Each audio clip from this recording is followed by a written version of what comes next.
আসসালামু আলাইকুম রহমতুল্লাহ বারাকাত।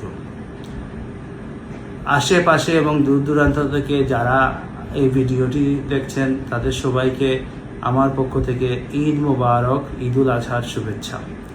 আমি সৈয়দ তালহা আলম, 12 দলীয় জোটের অন্তর্ভুক্ত জমিয়তে উলামায়ে ইসলাম বাংলাদেশের মনোনীত সংসদ সদস্য পদপ্রার্থী। আমি আপনাদের সবাইকে জানাচ্ছি শুভেচ্ছা এবং সালাম। বিশেষ করে আমার নির্বাচনী এলাকা জগন্নাথপুর এবং শান্তিগঞ্জের সকল গণমানুষের কাছে আমার ঈদুল আজহার শুভেচ্ছা এবং সালাম।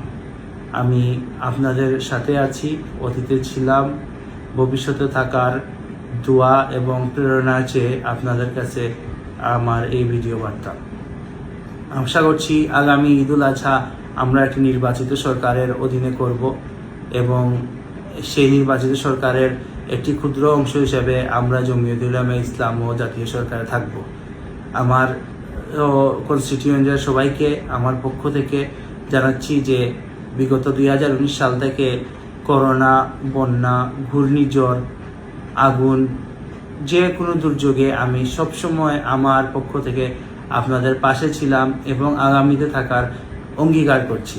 আমি আশা করছি আমার বিশ্বমানের শিক্ষা, আন্তর্জাতিক অভিজ্ঞতা এবং বিগত কয়েক বছরের পজিটিভ রাজনৈতিক যে অভিজ্ঞতা আছে সেই অভিজ্ঞতা আপনারা কাজে লাগাবেন।